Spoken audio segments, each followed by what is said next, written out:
ನನಗೆ ಕೊಟ್ಟಿರುವಂತ ಹಿಂಸೆ ಒಂದೊಂದಲ್ಲ, ನಾನು ನೋಡಿರೋ ನರಕ ಒಂದೊಂದಲ್ಲ. ಊಟಕ್ಕೇನೆ ವಿಷ ಹಾಕಕ್ ಹೋಗಿದ್ರು, ಅದಕ್ಕೆ ಊಟನ ಕೊಲೀಗ್ಸು ಇಲ್ಲಿ ನಮ್ಮ ಮನೆಯವ್ರಿಗೆ ಹಿಂಗ್ ಮದ್ವೆ ಆಗ್ಲೇಬೇಕು ಅಂತ ಬ್ಲಾಕ್ ಮೇಲ್ ಮಾಡಿರೋದೆಲ್ಲ ರೆಕಾರ್ಡ್ ಇತ್ತು.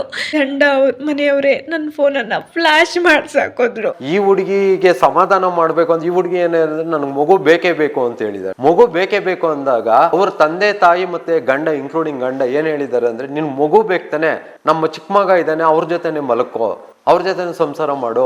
ಈ ಹುಡುಗಿ ಭಯ ಪಟ್ಟು ಸಾಟರ್ಡೆ ಬಂತು ಅಂದ್ರೆ ಮಾಡಿ ಮೇಲೆ ಹೋಗಿ ಆ ಚಾಪೆ ಹಾಕೊಂಡು ಮಲ್ಕೊಳ್ಳೋ ಸ್ಟೇಜ್ಗೆ ಹೋಗಿದ್ದಾಳೆ. ಆಚೆ ಕಡೆ ಯಾರಿಗೂ ಏನು ಗೊತ್ತಾಗೋದಿಲ್ಲ. ಹೆಂಗೋ ನಿಂಗೆ ಮಗು ಆಗುತ್ತಲ್ಲ. ಈ ಸಮಾಜದ ನಪುಂಸಕ ಅನ್ನೋದು ಹೇಳ್ಕೊಳಕ್ಕೂ ಆಗಲ್ಲ, ನಪುಂಸಕನ್ನ ನನ್ನ ಜೀವನದಲ್ಲಿ ಬಂದಿದ್ದಾನೆ ಅಂತ ಹೇಳ್ಕೊಳ್ಳೋದಕ್ಕೂ ಆಗಲ್ಲ. ಆ ರೀತಿ ಸಮಾಜದ ಮುಂದೆ ನಾನು ಹೆಂಗ್ ಬಾಳ್ಬೇಕು ಅನ್ನೋದು.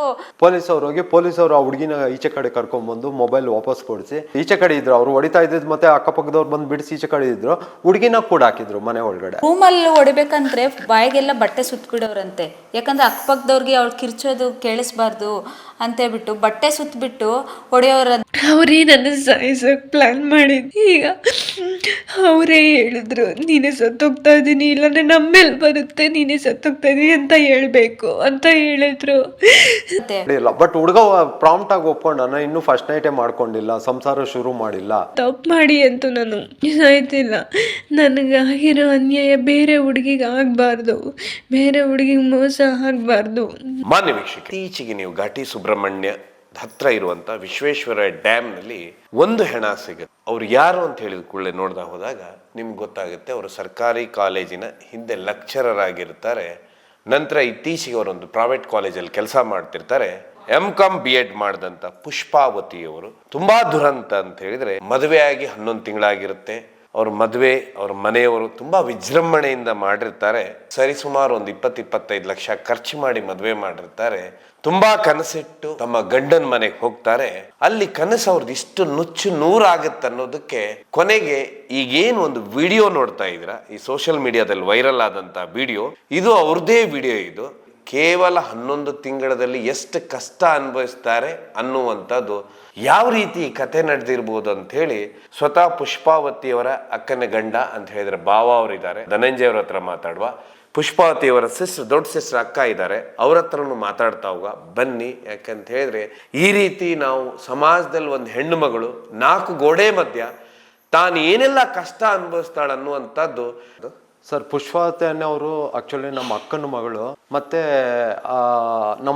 ನಮ್ಮ ಅಕ್ಕನಿಗೆ 5 ಜನ ಮಕ್ಕಳು, 4 ಜನ ಹೆಣ್ಮಕ್ಳು, 1 ಗಂಡು ಮಗು. ಪುಷ್ಪಾವತಿ ಅವ್ರು 4ನೇ ಮಗಳು. ಮೊದಲನೇ ಮಗಳನ್ನ ನಾನು ಮದುವೆ ಆಗಿದ್ದೀನಿ. ಈ ಪುಷ್ಪಾವತಿ ಅವ್ರು 4ನೇ ಮಗಳಾಗಿದ್ಲು. 2011 ಇದು ಆಕ್ಚುಲಿ ಲವ್ ಮ್ಯಾರೇಜ್ ಏನಲ್ಲ, ಅರೇಂಜ್ ಮ್ಯಾರೇಜ್. ಅವರು ನಮ್ಮ ಮಾವನಿಗೆ, ನಮ್ಮ ಭಾವ, ನಮ್ಮ ಅಕ್ಕನ ಗಂಡ ಅವ್ರಿಗೆ ಅವರು ಎತ್ತಿನ ವ್ಯಾಪಾರ ಮಾಡುವಾಗ ಪರಿಚಯ. ಅವಾಗ ಪರಿಚಯ ಇದ್ರು.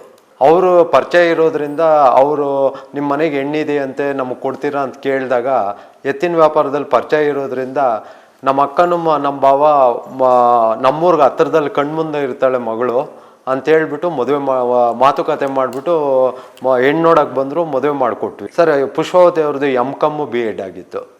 ಇಲ್ಲ ಸರ್, ಅವರು PUC ವರ್ಗು ದೊಡ್ಡಬಳ್ಳಾಪುರದಲ್ಲಿ ಓದಿದ್ರು. PUC ಆದಮೇಲೆ ನಮ್ಮದು ಬೆಂಗಳೂರಲ್ಲಿ ಮನೆ ಇದೆ, ನಮ್ಮ ಮನೆಯಲ್ಲೇ ಇದ್ಕೊಂಡು ಅವರು M.Com ಮಾಡಿದ್ರು. ಮತ್ತು B.Ed ಇಲ್ಲಿ ಇತ್ತೀಚೆಗೆ B.Ed ಕರೆಸ್ಪಾಂಡೆನ್ಸಲ್ಲಿ ಮಾಡಿದ್ರು. ಮುಂಚೆಗೆ ಇದಕ್ಕೆ ಮದುವೆ ಆಗೋದಕ್ಕಿಂತ ಮುಂಚೆ ಲೆಕ್ಚರರ್ ಆಗಿ ಗೌರ್ಮೆಂಟ್ ಕಾಲೇಜಲ್ಲಿ ಲೆಕ್ಚರರ್ ಆಗಿ ಕೆಲಸ ಮಾಡ್ತಾಯಿದ್ರು. ಇನ್ನು ಪರ್ಮನೆಂಟ್ ಆಗಿರಲಿಲ್ಲ, ಟೆಂಪ್ರರಿ ಆಗಿ ಕೆಲಸ ಕಾಲೇಜಲ್ಲಿ ಲೆಕ್ಚರರ್ ಆಗಿದ್ರು. ಅದಾದ್ಮೇಲೆ ಪರ್ಮನೆಂಟ್ ಆಗಿರ್ಲಿಲ್ಲ, ಗೆಸ್ಟ್ ಟೀಚರ್ ಆಗಿ ಕೆಲಸ ಮಾಡ್ತಾರೆ. ಅಲ್ಲ, ಇಲ್ಲಿ ದೊಡ್ಡಬಳ್ಳಾಪುರದಲ್ಲಿ ಗೌರ್ಮೆಂಟ್. ಅದಾದ್ಮೇಲೆ 2024ರಲ್ಲಿ ಮದುವೆ ಆಗುತ್ತೆ. ಹೌದು, 2024ರಲ್ಲಿ ಮದುವೆ ಆಯ್ತು. ಅದು ದೊಡ್ಡಬಳ್ಳಾಪುರದಲ್ಲಿ ಇದು ಬಸವಭವನದಲ್ಲಿ ಮದುವೆ ಫಿಕ್ಸ್ ಮಾಡಿದ್ವಿ. ಚೌಟ್ರಿ ಹೋಗಿ ಬುಕ್ ಮಾಡಿದ್ವಿ. ನವಂಬರ್ 10-11 ಪುರೋಹಿತರು ಕೊಟ್ಟಿರೋ ಡೇಟ್ಗಳ ಪ್ರಕಾರ ನವಂಬರ್ 10-11ರಲ್ಲಿ ಡೇಟ್ ಸಿಕ್ತು ನಾವು. ಸೊ ಆ ಡೇಟಲ್ಲಿ ನಾವು ಮದುವೆ ಫಿಕ್ಸ್ ಮಾಡಿದ್ವಿ. ಮದುವೆ ಎಲ್ಲ ತುಂಬ ಗ್ರ್ಯಾಂಡಾಗಿ ಮಾಡಿದ್ವಿ. ಹೆಚ್ಚು ಕಮ್ಮಿ ಒಂದು 2,000 ಜನ ಸೇರಿದ್ರು ಮದುವೆಗೆ. ಅವ್ರ ನೆಂಟರು, ನಮ್ಮ ನೆಂಟರು ಎಲ್ಲ 2,000 ಜನ ಸೇರಿದ್ರು. ಮದುವೆ ಎಲ್ಲ ತುಂಬ ಗ್ರ್ಯಾಂಡಾಗಿ ಮಾಡಿಕೊಟ್ಟಿದ್ದಾದ್ಮೇಲೆ ಇನ್ನು ಆ್ಯಸ್ ಯೂಶುವಲ್ ಮದುವೆ ಹೊಸದ್ರಲ್ಲಿ ನಮ್ಮ ಮನೆಗೆ ಬರೋದು, ಅವ್ರ ಮನೆಗೆ ಹೋಗೋದು ಎಲ್ಲ ನಾವು ಮಾಡಿಬಿಟ್ಟು ಅವ್ರು ಎಲ್ಲ ಚೆನ್ನಾಗಿತ್ತು. ಪ್ರಾರಂಭದಲ್ಲಿ ಚೆನ್ನಾಗಿತ್ತು. ಮದುವೆ ಆಗಿ 7-8 ತಿಂಗಳಾಗೋವರೆಗೂ ನಮಗೆ ನಾವು ಬಂದವ್ರಿಗೆ ಪುಷ್ಪವತಿಗೆ ಯಾವಾಗೇ ಕಾಲ್ ಮಾಡಿದ್ರು ಹೆಂಗಮ್ಮ ಏನಮ್ಮ ಅಂದರೆ ಚೆನ್ನಾಗಿದ್ದೀವಿ ಅಂತಲೇ ಇದ್ದರು. ಆ ವಿಷಯ ಅವ್ರ ಮನೆಯಲ್ಲಿ ನಡೀತಾ ಇರೋ ಒಂದು ಇನ್ಸಿಡೆಂಟು ನಮಗೇನು ಹೇಳ್ತಾ ಇರಲಿಲ್ಲ. ಈಗ ಚೆನ್ನಾಗಿದ್ದೀವಿ ಅಂತ ಹೇಳಿದಾಗ ನಾವು ಮತ್ತೆ ಏನು ಕೇಳಕ್ಕೆ ಹೋಗ್ತಾ ಇರಲಿಲ್ಲ. ಸೊ ಅವರು ಏನೊಂದು ಸ್ವಲ್ಪ ಅಡ್ಜಸ್ಟ್ ಆಗೋದಕ್ಕೆ ಹೆಚ್ಚು ಕಮ್ಮಿ ಇರುತ್ತೆ, ಆ ಮನೆಗೆ ಈ ಮನೆಗೆ ವಾತಾವರಣ ಇರುತ್ತೆ, ಸ್ವಲ್ಪ ಸೆಟ್ ಆಗೋದಕ್ಕೂ ಟೈಮ್ ತಗೊಳುತ್ತೆ. ನಾವು ಅವ್ರಿಗೆ ಏನು ಚೆನ್ನಾಗಿದ್ದಾರಾ ಆಯಿತು ಅಂದ್ಬಿಟ್ಟು ಅವರು ಹುಡುಗನೂ ಬರ್ತಿದ್ದ ನಮ್ಮ ಮನೆಗೆ ಬಂದು ನಗ್ನಗ್ತಾ ಎಲ್ಲರ ಹತ್ರ ಮಾತಾಡ್ತಿದ್ದ, ಊಟ ಮಾಡ್ತಿದ್ದ, ಮತ್ತೆ ಎಲ್ಲಿಂದ ಹೋಗ್ಬೇಕಂದ್ರೆ ಎಲ್ರಿಗೂ ಹೇಳ್ಬಿಟ್ಟು ಚೆನ್ನಾಗಿರೋ ಥರ ನಮ್ಮ ಮುಂದೆ ನಾಟಕ ಆಡ್ತಾ ಇದ್ರು. ದೊಡ್ಡಬಳ್ಳಾಪುರಲ್ಲಿ ಆ ಫ್ಯಾಕ್ಟ್ರಿಯಲ್ಲಿ ಎಂಪ್ಲಾಯ್ ಕೆಲಸ ಮಾಡಿ ಮನೆಗೆ ಬಂದ ಚೆನ್ನಾಗಿ ಇದ್ದ. ನಮ್ಮ ಮುಂದೆ ಇಬ್ರು ಚೆನ್ನಾಗಿ ಇದ್ದ ಇದ್ರಿಂದ ನಾವೇನು ಸುಮ್ಮನೆ ಜಾಸ್ತಿ ಏನು ಮಾತಾಡಕ್ ಹೋಗ್ತಾ ಇದ್ವಿ. ಯಾವಾಗ ವಿಕೋಪಕ್ಕೆ ಹೋಯ್ತು, ಮನೆಯಲ್ಲಿ ಹರಾಸ್ಮೆಂಟು ಅದೆಲ್ಲ ಜಾಸ್ತಿ ಯಾವಾಗ ಹೋಯ್ತು, ಆವಾಗ ಆ ಹುಡುಗಿ ನಮ್ಮ ಹತ್ರ ಬಾಯ್ಬಿಟ್ಟು. ನಮ್ಮ ಹತ್ರ ಅಂದ್ರೆ ಅವ್ರ ಅಕ್ಕ ಅವ್ರು ಅಂದ್ರೆ ಅವ್ರ ಅಕ್ಕ 3 ಜನ ಅಕ್ಕಂದ್ರಿದ್ರಲ್ಲ, ನಮ್ಮ ಮಿಸಸ್ ದೊಡ್ಡ ಅಕ್ಕಲ್ಲ, ಅವ್ರ ಹತ್ರ ಇಲ್ಲ ನನಗಿನ್ನೂ ಸಂಸಾರನೇ ಶುರು ಮಾಡಿಲ್ಲ, ಮದುವೆ ಆಗಿ ಇಷ್ಟು ದಿವಸ ಆಯಿತು, ಸಂಸಾರನೇ ಶುರು ಮಾಡಿಲ್ಲ, ಕೇಳಿದಾಗೆಲ್ಲ ಏನೋ ಒಂದು ನೆಪ ಹೇಳ್ತಾರೆ, ನನ್ನ ಆರೋಗ್ಯ ಪ್ರಾಬ್ಲಮ್ ಇದೆ, ನನಗೆ ಅಪೆಂಡಿಕ್ಸ್ ಆಪ್ರೇಷನ್ ಆಗಿದೆ, ಅದಕ್ಕೆ ನಾನು ಸಂಸಾರ ಮಾಡೋಕ್ಕಾಗ್ತಾ ಇಲ್ಲ, ನನಗೆ ಇನ್ನೊಂದು 15 ದಿವಸ ಟೈಮ್ ಕೊಡು, 20 ದಿವಸ ಟೈಮ್ ಕೊಡು ಅಂತ ಹುಡುಗಿ ಹತ್ರ ಹುಡುಗ ಹೇಳ್ತಾ ಇದ್ನು. ಫಸ್ಟ್ ನೈಟ್ ಮಾಡ್ಕೊಂಡಿಲ್ಲ, ಮತ್ತೆ ನಾವು ಅಲ್ಲಿಗೆ 8 ತಿಂಗಳು 10 ದಿವಸನೋ 15 ದಿವಸನೋ ಆಗಿತ್ತು. ನಾವು ಸರ್ ಈಗೇನಾಯ್ತು ಅಂದರೆ ಮನೆಗೆ ಹರಾಸ್ಮೆಂಟ್ ಜಾಸ್ತಿ ಆಯಿತು. ಅವ್ರ ಮನೆಗೆ ಹರಾಸ್ಮೆಂಟ್ ಜಾಸ್ತಿ ಆದಾಗ ಏನಾಯ್ತು ಅಂದರೆ, ಒಂದು ದಿವಸ ನಾವು ಆ್ಯಕ್ಚುಲಿ ಬೆಂಗಳೂರಲ್ಲಿ ನಮ್ಮದು ಮನೆ ಇದೆ, ನಾವು ಅಲ್ಲಿದ್ದಾಗ ಆ ಹುಡುಗಿಗೆ ನಮ್ಮ ಮಿಸಸ್ ಅವ್ರ ಅಕ್ಕ ಫೋನ್ ಮಾಡಿದ್ರು, ಏನಮ್ಮ ಹೆಂಗಿದೆ, ಊಟ ಮಾಡಿದೆ, ಏನು ಮಾಡ್ತಿದ್ದೆ ಅಂತ ಫೋನ್ ಮಾಡಿದಾಗ ಅವ್ರು ಜೋರಾಗಿ ಅಳ್ತಾ ಇದ್ಲು. ಯಾಕೆ ಜೋರಾಗಿ ಅಳ್ತಾ ಇದ್ದೆ ಅಂದರೆ, ನನಗೆ ಬೆಳಗ್ಗೆಯಿಂದ ಹಿಡ್ಕೊಂಡು ತುಂಬ ಹೊಡಿತಾ ಇದ್ದಾರೆ, ಎಲ್ಲರೂ ಸೇರಿ ಹೊಡಿತಾ ಇದ್ದಾರೆ ಅಂತ ಫೋನ್ ಮಾಡಿದ್ರು. ಅವ್ರ ಮನೆಯಲ್ಲಿ ಅವರು ಗಂಡ, ಅತ್ತೆ, ಮಾವ, ಮೈದ 4 ಜನ ಇದ್ರು. ಚಿಕ್ಕಪ್ಪ ಬಂದು ಪಕ್ಕದ ರೋಡಲ್ಲೇ ಮನೆ ಕಟ್ಕೊಂಡಿದ್ರು. ಇವ್ರಿಗೆ ಏನೇ ಪ್ರಾಬ್ಲಮ್ ಆದ್ರೂ ಇವ್ರ ಮನೆಗೆ ಅವ್ರು ಬೇಗ ಬಂದ್ಬಿಟ್ಟು ಅವ್ರ ಜೊತೆ ಸೇರ್ಕೊಂಡು ಬೈಯೋದು, ಹೊಡೆಯೋದು, ಮಾನಸಿಕವಾಗಿ ದೈಹಿಕವಾಗಿ ತುಂಬಾ ಹಿಂಸೆ ಕೊಡ್ತಾ ಇದ್ರು ಅಂತ. ಬಟ್ ಈ ಹುಡುಗಿಗೆ ನೀನು ಇಲ್ಲಿ ಸಂಸಾರ ಮಾಡ್ತಾ ಇಲ್ಲ ಅಂತ ಯಾರಿಗೂ ಹೇಳ್ಬಾರ್ದು, ಎಸ್ಪೆಷಲಿ ನಿಮ್ಮ ಫ್ಯಾಮಿಲಿಗೆ ಹೇಳ್ಬಾರ್ದು. ನಿಮ್ಮ ಫ್ಯಾಮಿಲಿಗೆ ಹೇಳ್ದ ಅಂದ್ರೆ ನಿಮ್ಮ ತಂದೆ ತಾಯಿಗೆ ಅವಮಾನ ತಾಳ್ದಿರೋ ಸತ್ತೋಗ್ಬಿಡ್ತಾರೆ. ಸೊ ನೀನು ಎಷ್ಟು ದಿವಸ ನೀನು ಹೇಳ್ದ ಇದ್ರೆ ಒಳ್ಳೇದು. ಹುಡುಗಿಗೆ ಎದುರಿಸ್ತಾ ಇದ್ರು. ಸೊ ನಿಮ್ಮ ಮನೆ ನೀನು ಹೋಗ್ಬಿಟ್ಟು ನೀನು ಕಂಪ್ಲೇಂಟ್ ಕೊಟ್ಟು ನಮ್ಮ ಮೇಲೆ ಕಂಪ್ಲೇಂಟ್ ಕೊಡ್ತೀಯಾ, ಕೊಡು, ನಾವು ಬಟ್ ನೀನು ನಿಮ್ಮನೆಗೆ ಇರ್ತೀಯ, ಅವಾಗ ಎಲ್ಲರೂ ಬಂದು ನಿನಗೆ ಚುಚ್ಚಿ ಮಾತಾಡ್ತಾರೆ, ನಿನ್ನ ಲೈಫೇ ಸ್ಪಾಯ್ಲ್ ಆಗುತ್ತೆ, ಏನು ವಿಷಯನೂ ನೀನು ಹೊರಗಡೆ ಹೇಳ್ಬಾರ್ದು ಅಂತ ಎದುರಿಸ್ತಾ ಇದ್ರು. ಅವ್ಳಿಗೆ ಕೋಪಕ್ಕೆ ಹೋಯ್ತು, ಅವಳು ನನ್ನ ಕೈಯಲ್ಲಿ ತಡಿಯಕ್ಕೆ ಆಗಲ್ಲ ಅನ್ನೋವಾಗ ನಮಗೆ ಗಮನಕ್ಕೆ ಬಂತು. ನಾವು ಒಂದ್ಸಲ ಮನೆಯವರೆಲ್ಲ ಹೋಗಿ ಅವ್ರ ಮನೆಯವ್ರನ್ನೆಲ್ಲ ಕೂಡಿಸಿ ನ್ಯಾಯ ಪಂಚಾಯತಿ ಮಾಡಿದಾಗ ಅವರು ಒಪ್ಕೊಳೋದಕ್ಕೆ ರೆಡಿ ಇಲ್ಲ. ಬಟ್ ಹುಡುಗ ಪ್ರಾಂಪ್ಟ್ ಆಗಿ ಒಪ್ಕೊಂಡ, ನಾನು ಇನ್ನೂ ಫಸ್ಟ್ ನೈಟೇ ಮಾಡ್ಕೊಂಡಿಲ್ಲ, ಸಂಸಾರ ಶುರು ಮಾಡಿಲ್ಲ. ಯಾಕೆ ಶುರು ಮಾಡಿಲ್ಲ ಅಂದ್ರೆ, ನಂಗೆ ಸ್ವಲ್ಪ ಟೈಮ್ ಬೇಕು, ನಾನೆಲ್ಲ ಸೊ ನಮ್ಗೆ ಈ ವಿಷಯ ಗೊತ್ತಾಗ್ತಿದ್ದಂಗೆ ಏನಾಯ್ತು ಅಂದ್ರೆ, ನಮ್ಗೆ ಯಾಕಂದ್ರೆ ನಾವು ಆ ಏಜ್ ಬಂದಿರೋದ್ರಿಂದ ನಮ್ಗೆ ಅನುಮಾನ ಬಂದು, ನಮ್ಮ ಗೌರಿಬಿದನೂರಲ್ಲಿ ನಮ್ಮ ಕ್ಲಾಸ್ಮೇಟ್ ಡಾಕ್ಟರ್ ಇದ್ದಾರೆ, ಅವ್ರಿಗೆ ನಾನು ಕಾಲ್ ಮಾಡಿದೆ, ಹಿಂಗಾಗಿದೆ ಪ್ರಾಬ್ಲಮ್, ಏನಾಗಿರ್ಬೋದು ಅಂದಾಗ ಅವ್ರು ನನಗೊಂದು ಸಜೆಷನ್ ಮಾಡಿದ್ರು. ಫಸ್ಟ್ ಹುಡುಗನ ಕರ್ಕೊಂಡೋಗಿ ಕೌನ್ಸ್ಲಿಂಗ್ ಮಾಡಿ, ಏನಾಗಿಲ್ಲ ಅಂತ ಕೌನ್ಸ್ಲಿಂಗ್ ಮಾಡಿಸಿ ಒಂದು 2-3 ಸಲ ಕೌನ್ಸ್ಲಿಂಗ್ ಮಾಡಿಸಿದ್ರೆ ಏನು ಇರೋದು, ಅವ್ರ ಮನಸ್ಸಲ್ಲಿ ಏನಿದೆ, ಏನು ಪ್ರಾಬ್ಲಮ್ ಇದೆ ಅಂತ ಕ್ಲಿಯರಾಗಿ ಗೊತ್ತಾಗುತ್ತೆ. ಅವಾಗ ಟ್ರೀಟ್ಮೆಂಟ್ ಬೇಕಾದ್ರೆ ಕೊಡಿಸ್ಬೋದು. ಬಟ್ ಅದಕ್ಕಿಂತ ಮುಂಚೆ ಕೌನ್ಸ್ಲಿಂಗ್ ಮಾಡಬೇಕು ಅಂತ ನಂಗೆ ಸಜೆಸ್ಟ್ ಮಾಡಿದ್ರು. ನಾನು ಅವ್ರ ಚಿಕ್ಕಪ್ಪ ಒಬ್ರು ನನ್ನ ಹತ್ರ ಚೆನ್ನಾಗಿ ಮಾತಾಡ್ತಾ ಇದ್ರು, ಅವ್ರ ತಂದೆ ತಮ್ಮ. ಅವ್ರ ಹತ್ರ ನಾನು ರಿಕ್ವೆಸ್ಟ್ ಮಾಡಿಕೊಂಡೆ, ನಾನಿನ್ನು ಅವ್ರ ಕಾಲಿಗೆ ಬೀಳೋದೊಂದು ಬಾಕಿ ಇತ್ತು. ರಿಕ್ವೆಸ್ಟ್ ಮಾಡ್ಕೊಂಡು ಏನಂದರೆ, ಸರ್ ಇದು ಪಕ್ಕದ ಮನೆಗೆ ಗೊತ್ತಾಗೋದು ಬೇಡ, ಅವ್ರಿಗೆ ಏನಾದರೂ ಬಲಹೀನತೆ ಸಮಸ್ಯೆ ಇರ್ಬೋದು, ಇಲ್ಲ ಏನೋ ಸಮಸ್ಯೆ ಇದೆ, ನಾವು ಡಾಕ್ಟ್ರ್ ಹತ್ರ ಕರ್ಕೊಂಡೋಗಿ ಕೌನ್ಸ್ಲಿಂಗ್ ಮಾಡಿಸೋಣ, ಅದಕ್ಕೆ ಬೇಕಾದ ಮೆಡಿಸನ್ಸ್ ಎಲ್ಲ ಕೊಡ್ಸೋಣ, ಪೂರ್ತಿ ಖರ್ಚು ನಾನೇ ಇಡ್ತೀನಿ, ನೀವು ₹1 ಖರ್ಚು ಮಾಡಬೇಡಿ, ನಿಮ್ಮ ಅಣ್ಣ ಹತ್ರ ಮತ್ತು ಆ ಹುಡುಗನ ಹತ್ರ ಮಾತಾಡಿ ಒಪ್ಸ್ಬಿಟ್ಟು ಕರ್ಕೊಂಬನ್ನಿ, ನಾವು ಯಾರಿಗೂ ಹೇಳೋದು ಬೇಡ, ನನ್ನ ಕಾರಲ್ಲಿ ಇಲ್ಲ ನಿಮ್ಮ ಕಾರಲ್ಲೇ, ಅವ್ರದ್ದು ಒಂದು ಕಾರ್ ಇದೆ, ಕಾರಲ್ಲೇ ಹೋಗ್ಬಿಟ್ಟು ಚೆಕ್ ಮಾಡಿಸ್ಕೊಂಡು ಡಾಕ್ಟ್ರ್ ಸಜೆಷನ್ ತೊಗೊಂಡು ಬರೋಣ ಅಂದ್ಬಿಟ್ಟು ನಾನು ಅವ್ರಿಗೆ ರಿಕ್ವೆಸ್ಟ್ ಮಾಡಿಕೊಂಡೆ. ಒಂದು 2 ಸಲ ಮಾಡಿದೆ, 3 ಸಲ ಮಾಡಿದೆ, ಆಯಿತು ನಮ್ಮ ಅಣ್ಣನಿಗೆ ಹೇಳಿದ್ದೀನಿ, ಕೇಳ್ತಾ ಇದ್ದೀನಿ ಅಂತ ಅವ್ರು ಚಿಕ್ಕಪ್ಪ ಹೇಳಿದ್ರು. ಸೊ ನಾನು ಅವಾಗ ಏನು ಮಾಡಿದೆ ಅಂದರೆ, ಕೊನೆಗೆ ಕೇಳಿದೆ, ಸರ್ ಆಗುತ್ತೋ ಆಗಲ್ವೋ ಹೇಳಿ, ನೀವು ಆಗಲ್ಲ ಅಂದರೆ ನಾವು ಮುಂದಿನ ದಾರಿ ನೋಡ್ಕೊತೀವಿ. ಇಲ್ಲ ನಮ್ಮ ಅಣ್ಣವ್ರು ಏನೂ ರೆಸ್ಪಾನ್ಸ್ ಮಾಡ್ತಾ ಇಲ್ಲ, ಅವನು ಏನು ರೆಸ್ಪಾನ್ಸ್ ಮಾಡ್ತಾ ಇಲ್ಲ, ಅವ್ರು ಹೇಳ್ತಿದ್ರು ನಮಗೆಲ್ಲ ಕರೆಕ್ಟಾಗಿದೆ ಇದೆ ಅಂತ ಹೇಳ್ತಿದ್ದಾರೆ, ನಿಮ್ಮ ಇಷ್ಟ ಏನಾದರೂ ಮಾಡ್ಕೊಳ್ಳಿ ಅಂತ ಅವ್ರು ಚಿಕ್ಕಪ್ಪ ಹೇಳಿದ್ರು. ಸೊ ನಾವು ಅವಾಗ ಏನು ಮಾಡಿದ್ವಿ ಅಂತಂದರೆ, ಒಂದು ದಿವಸ ಹುಡುಗಿಗೆ ನಮ್ಮ ಮಿಸಸ್ಸು ಕ್ಯಾಶುವಲ್ ಆಗಿ ಕಾಲ್ ಮಾಡಿದ್ರು, ಏನು ಮಾಡ್ತಿದ್ದೀಯಮ್ಮ ಅನ್ನೋದು, ಊಟ ಆಯ್ತಾ ಅಂತ ಕೇಳೋದು ಕ್ಯಾಶುವಲ್ ಆಗಿ ಕಾಲ್ ಮಾಡಿದಾಗ ಜೋರಾಗಿ ಅಳ್ತಾ ಇದ್ಲು. ಯಾಕಮ್ಮ ಅಳ್ತಾ ಇದೀಯ ಅಂದರೆ, ಇವರೆಲ್ಲ ಇಟ್ಕೊಂಡು ಬೆಳಗ್ಗೆಯಿಂದ ಹೊಡಿತಾ ಇದ್ದಾರೆ, ನನಗೆ ತುಂಬ ದೈಹಿಕವಾಗಿ ಹಿಂಸೆ ಕೊಡ್ತಾ ಇದ್ದಾರೆ ಅಂತ ಹುಡುಗಿ ಹತ್ಕೊಂಡು ಹೇಳಿದಾಗ, ನಾವು ಬೆಂಗಳೂರಲ್ಲಿದ್ವಿ. ನಮ್ಮ ಅಕ್ಕನ ಮಗ ಒಬ್ಬರು ಇದ್ದಾರೆ, ಅದೇ ಅವ್ರ ತಮ್ಮ, ಸ್ವಂತ ತಮ್ಮ, ಅವ್ರಿಗೆ ಒಂದು 25-26 ವರ್ಷ ವಯಸ್ಸಾಗಿದೆ. ಆ ಹುಡುಗನಿಗೆ ಹೇಳಿದ್ವಿ ಅಲ್ಲೇನೋ ಹೊಡಿತಾ ಇದ್ದಾರೆ ಅಂತೆ, ಅವರು ನಮ್ಮ ಮಾವನ ಮಗ ಇನ್ನೊಬ್ಬ ರಘು ಅಂತಿದ್ರು, ಇಬ್ಬರನ್ನೂ ಕಳಿಸಿದ್ವಿ ಅಲ್ಲಿಗೆ, ಏನು ಹೋಗಿ ನೋಡಿ ಅಂತ. ಅವರೆಲ್ಲ ಸೇರ್ಕೊಂಡು ಅವ್ರನ್ನ ಇಬ್ಬರನ್ನೂ ಚೆನ್ನಾಗಿ ಹೊಡೆದ್ಬಿಟ್ರು. ನಮ್ಮ ಅಕ್ಕನ ಮಗನ್ನ ಮತ್ತೆ ನಮ್ಮ ಮಾವನ ಮಗ ರಘು ಅಂತಿದ್ದಾರೆ, ಇಬ್ಬರಿಗೂ ಅಲ್ಲಿ ಹೊಡೆದ್ಬಿಟ್ಟಿದ್ರು, ಚೆನ್ನಾಗಿ ಹೊಡೆದ್ಬಿಟ್ಟಿದ್ರು. ನಾವು ಮತ್ತೆ ನಮ್ಗೆ ಫಾಲ್ ಮಾಡಿದ್ರು, ನಮಗೂ ಎಲ್ಲ ಹೊಡೆದ್ಬಿಟ್ಟಿದ್ರು. ಪುಷ್ಪದ ಮೊಬೈಲೆಲ್ಲ ಕಿತ್ಕೊಂಡ್ಬಿಟ್ಟವ್ರೆ, ಅವ್ರು ಅಳ್ತಾ ಇದ್ದಾಳೆ, ಮನೆಗೆ ರೂಮಲ್ಲಿ ಹಾಕ್ಬಿಟ್ಟಿದ್ದಾರೆ, ಅಳ್ತಾ ಇದ್ದಾರೆ ಅಂತೇಳಿ. ನಾನು ಅವಾಗ ಇಮಿಡಿಯೇಟಾಗಿ 112 ಕಾಲ್ ಮಾಡಿದೆ. ಪೊಲೀಸರು 112 ಕಾಲ್ ಮಾಡಿ ಹಿಂಗೆಲ್ಲ ಹೊಡಿತಾ ಇದ್ದಾನೆ ನೋಡಿ ಅಂದಾಗ ಇಬ್ಬರು ಪೊಲೀಸವರು ಹೋದ್ರು. ಪೊಲೀಸವರು ಆ ಹುಡುಗಿನ ಈಚೆ ಕಡೆ ಕರ್ಕೊಂಡ್ಬಂದು ಮೊಬೈಲ್ ವಾಪಸ್ ಕೊಡಿಸಿ, ಮತ್ತೆ ನಮ್ಮ ಅಕ್ಕನ ಮಗನು ನಮ್ಮ ಮಾವನ ಮಗ ಹೋಗಿದ್ರಲ್ಲ ಅವ್ರನ್ನೂ ಸೇವ್ ಮಾಡಿ ಅವ್ರಲ್ಲಿ ಕೂಡ ಹಾಕ್ಬಿಟ್ಟಿದ್ರ. ಇವರಿಬ್ಬರು ಹುಡುಗರನ್ನ ಈಚೆ ಕಡೆ ಇದ್ರು. ಅವ್ರು ಹೊಡಿತಾ ಇದ್ದಿದ್ದು ಮತ್ತೆ ಅಕ್ಕಪಕ್ಕದವ್ರು ಬಂದು ಬಿಡಿಸಿ ಈಚೆ ಕಡೆ ಇದ್ರು, ಹುಡುಗಿನ ಕೂಡ ಹಾಕಿದ್ರು ಮನೆ ಒಳಗಡೆ. ಸೊ ಈ ಪೊಲೀಸವ್ರು ಹೋದ್ಮೇಲೆ ಅವ್ರನ್ನೆಲ್ಲ ಬಿಡಿಸ್ಕೊಂಡು ಸ್ಟೇಷನ್ ಇದು ಕರ್ಕೊಂಡ್ ಬಂದ್ರು. ಫಸ್ಟ್ ನಾವು ಹಾಸ್ಪಿಟಲ್ ಟ್ರೀಟ್ಮೆಂಟ್ ಮಾಡಿಸಿದ್ವಿ, ಗೌರ್ಮೆಂಟ್ ಹಾಸ್ಪಿಟಲ್ ಟ್ರೀಟ್ಮೆಂಟ್ ಮಾಡಿಸಿದ್ವಿ. ಟ್ರೀಟ್ಮೆಂಟ್ ಮಾಡಿಸ್ಬಿಟ್ಟು ನಾವೇನ್ ಮಾಡಿದ್ವಿ ಅಂದ್ರೆ ಸ್ಟೇಷನ್ ಹತ್ರಕ್ಕೆ ಹೋದ್ವಿ. ನಾವು ಅಷ್ಟೊತ್ತಿಗೆ ಬೆಂಗಳೂರಿನಿಂದ ಅಲ್ಲಿ ರೀಚ್ ಆದ್ವಿ. ಅಲ್ಲಿ ರಿಪೋರ್ಟ್ ಎಲ್ಲ ತಗೊಂಡು ಸ್ಟೇಷನ್ಗೆ ಹೋದ್ವಿ. ಸ್ಟೇಷನ್ಗೆ ಹೋಗ್ಬಿಟ್ಟು ಇಮಿಡಿಯೇಟ್ ಆಗಿ ಕಂಪ್ಲೇಂಟ್ ಮಾಡಿಸ್ಬಿಟ್ಟು ಇಮಿಡಿಯೇಟ್ ಆಗಿ FIR ಮಾಡಿಸಿದ್ವಿ. ಪೊಲೀಸ್ ಅವರು ಸ್ಪಂದಿಸಿದ್ರು, ನಮ್ಮ ಮಾತಿಗೆಲ್ಲ ಸ್ಪಂದಿಸಿದ್ರು. ಇಮಿಡಿಯೇಟ್ FIR ಮಾಡಿಬಿಟ್ಟು ಯಾರ್ಯಾರು ಏನೇನು ಮಾಡಿದ್ರು, ಹಿಂಗೆ ಇದಾಯಿತು ಅಂದ್ಬಿಟ್ಟು ನಾನು 6 ಜನದ ಮೇಲೆ FIR ಮಾಡಿಸಿದ್ವಿ ದೊಡ್ಡಬಳ್ಳಾಪುರ ಮಹಿಳಾ ಸ್ಟೇಷನ್ನಲ್ಲಿ. ಓಕೆ. FIR ಮಾಡಿಸಿದ್ದಾದ್ಮೇಲೆ FIR ಅಲ್ಲಿ ನಾವು ವರದಕ್ಷಿಣದ ಬಗ್ಗೆ ನಾವೇನು ಕೂಲಂಕುಷವಾಗಿ ನಾವು ಅಲ್ಲಿ ಏನು ಹೇಳಲಿಲ್ಲ. ಯಾಕೆ ಹೇಳಲಿಲ್ಲ ಅಂದರೆ ಒಂದೇ ಒಂದು ಉದ್ದೇಶ, ಒಂದೇ ಸಲನೇ ನಾವು ಕಿತ್ತಾಕೋದು ಈಸಿ ಇರುತ್ತೆ. ವರದಕ್ಷಿಣೆದು ಅದೆಲ್ಲ ನಾವು ಕಂಪ್ಲೇಂಟಲ್ಲಿ ಸೇರಿಸ್ದ ಅಂತಂದರೆ ಮತ್ತೆ ಇದು ಇಮಿಡಿಯೇಟಾಗಿ ಕಿತ್ತೋಗ್ಬಿಡುತ್ತೆ. ಫ್ಯೂಚರಲ್ಲಿ ಏನಾದರೂ ಒಂದಾಗೋ ರೀತಿ ಇತ್ತು ಅಂತಂದರೆ ಆಮೇಲೆ ಸ್ವಲ್ಪ ದಿವಸ ಬಿಟ್ಟು ಒಂದು ಮಾಡ್ಸೋಣ ಅನ್ನೋ ಒಂದು ಉದ್ದೇಶದಿಂದ ನಾವು FIR ಅಲ್ಲಿ ವರದಕ್ಷಿಣೆದೆಲ್ಲ ಅವಾಗ ಮೆನ್ಷನ್ ಆಗಿರಲಿಲ್ಲ. ಬರೀ ಜಗಳದ ಮಾತ್ರ ನಾವು ಮೆನ್ಷನ್ ಮಾಡಿದ್ವಿ, ಹೊಡೆದಿದ್ರು ಇದು ಮಾಡಿದ್ರು ಅಂತ ಮಾತ್ರ ಮೆನ್ಷನ್ ಮಾಡಿದ್ರೆ ಅವ್ರು ಇಮಿಡಿಯೇಟಾಗಿ ಬೇಲ್ ಸಿಕ್ತು. ನಾನ್ ಬೇಲೇಬಲ್ ಯಾವುದೂ ವಾರೆಂಟ್ ಹಾಕಿರಲಿಲ್ಲ ಅವ್ರ ಮೇಲೆ ಪೊಲೀಸವರು. ಎಲ್ರಿಗೂ ಸಿಕ್ತು, 6 ಜನಕ್ಕೂ ಸಿಕ್ತು. ಅಪ್ಪ ಅಮ್ಮ ಮತ್ತೆ ಮೈದಾ ಮತ್ತೆ ಅವ್ರ ಚಿಕ್ಕಮ್ಮ ಒಟ್ಟು ಇದರಲ್ಲಿ ಕೇಸ್ ಆಗುತ್ತೆ. FIR ಆಯ್ತು. ಸ್ಟೇಷನ್ ಬೇಲ್ ಆಗಿಲ್ಲ, ಕೋರ್ಟಲ್ಲೇ ಬೇಲ್ ತಗೊಂಡ್ರು ಇಮಿಡಿಯೇಟ್. ನಾನ್ ಬೇಲೇಬಲ್ ವಾರೆಂಟ್ ಏನಾಗಿರ್ಲಿಲ್ಲ. ಅವ್ರು ಸ್ಟೇಷನ್ಗೆ ಹತ್ರ ಬರ್ಲಿಲ್ಲ, ಬಂದ್ಬಿಟ್ಟು ಹಂಗೆ ಹೊಲ್ಟೋದ್ರು. ಮತ್ತೆ ಕೋರ್ಟ್ ಇದಾಗ್ಬಿಟ್ಟು ಒಂದು 3 days ಅಲ್ಲಿ ಬೇಲ್ ಆಯ್ತು ಅವ್ರಿಗೆ. ಬೇಲ್ ಆದ್ಮೇಲೆ ನಾವು ಹುಡುಗಿನ ನಮ್ಮನೆಗೆ ಕರ್ಕೊಂಡ್ಬಂದು ಇಟ್ಕೊಂಡ್ಬಿಟ್ಟು ನಾವು ಸ್ವಲ್ಪ ಅವಳಿಗೆ ಮನ್ಸಿಗೆಲ್ಲ ಸ್ವಲ್ಪ ಸಮಾಧಾನ ಆಗಲಿ, ಆಮೇಲೆ ಮಾತಾಡೋಣ.